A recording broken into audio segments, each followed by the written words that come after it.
I love to negotiate. This is what I do. So, whew.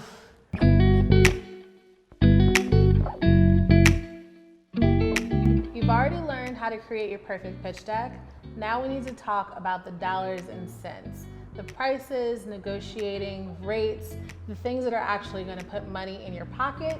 Today I'm going to answer some questions from our influencers about how to price yourself and get to the bag. Hi, my name is Aaliyah and I'm a content creator, and I was wondering, how do I determine the price of my rates?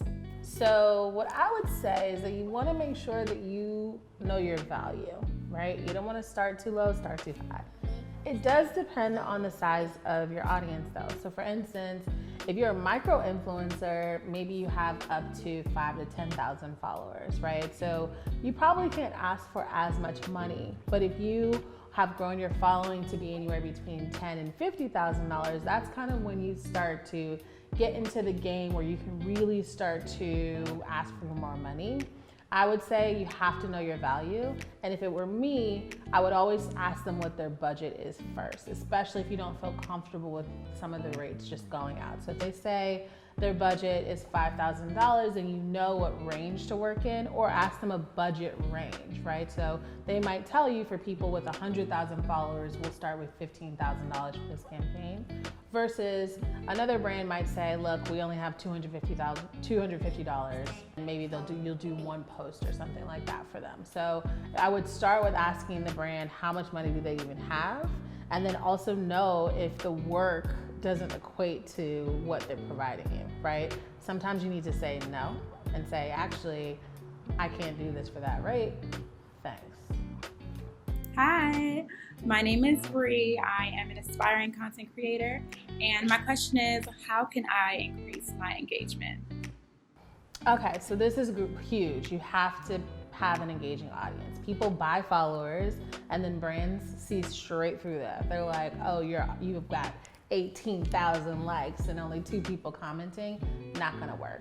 So one thing that I would say is use your IG stories and swipe ups, right? It's a great place to ask questions, people to give you feedback. It's a great place to really show that you have engagement on a daily basis, especially if you don't post on your IG feed that much. So that's one.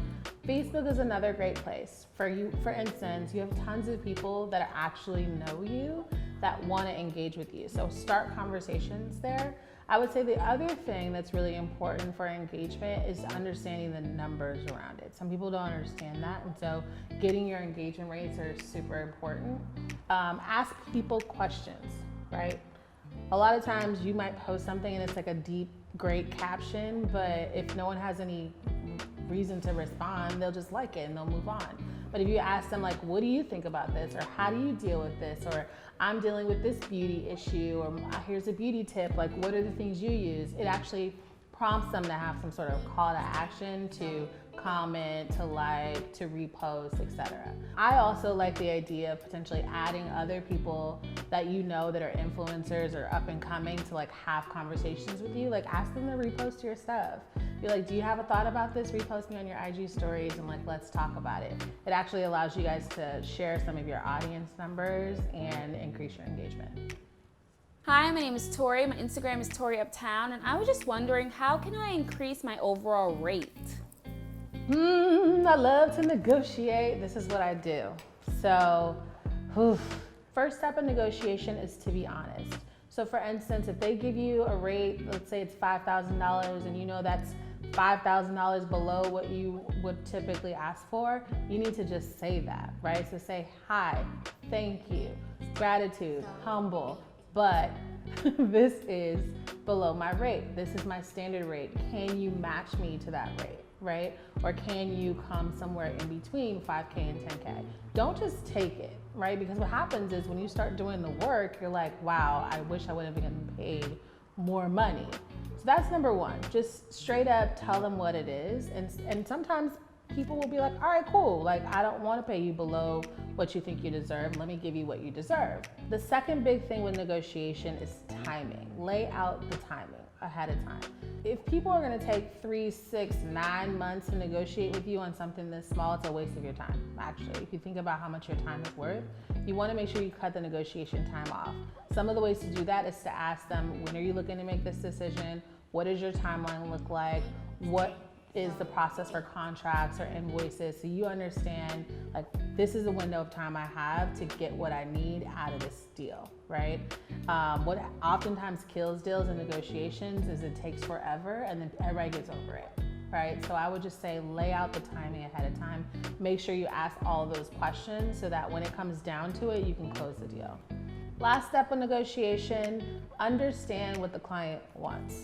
What do they actually want, right? You might be trying to sell them something that you sold to a past client or to another brand that doesn't work for this brand, right? You will kill a negotiation if you don't understand what are the things that they actually need out of this engagement. If they give you $30,000, what matters to them most? Is it engagement? Is it the number of likes? Is it that other influencers get involved? What are the things that are actually going to turn the dial for them so that you have negotiation levers and you can understand how to pivot the conversation or lean into certain areas based off of what are the things that they actually need to make this deal or campaign successful. So sometimes, y'all, not all of these tips and tricks work. I get that. You can't figure out how to make money. You've been blogging and you've been figuring out how to be a beauty influencer. You've been doing all the stuff you're supposed to do, creating content, and you're not making any money. Brands are not interested. Well, sometimes you just need to pull up and start over, right? And what that means is really doing some research. Ask brands, why is it that they're not working with you?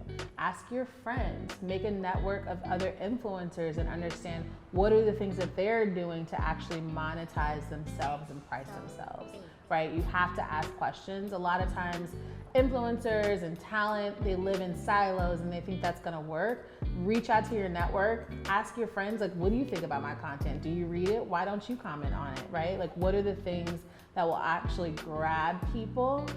Sometimes you're just not doing it right and you need to start from scratch and maybe figure out something new. That's just how it is. Anyway, I hope this was helpful. I hope you all get to the bag, make some money. You know, I could take a percentage. You let me know how you want to work it out. Bye.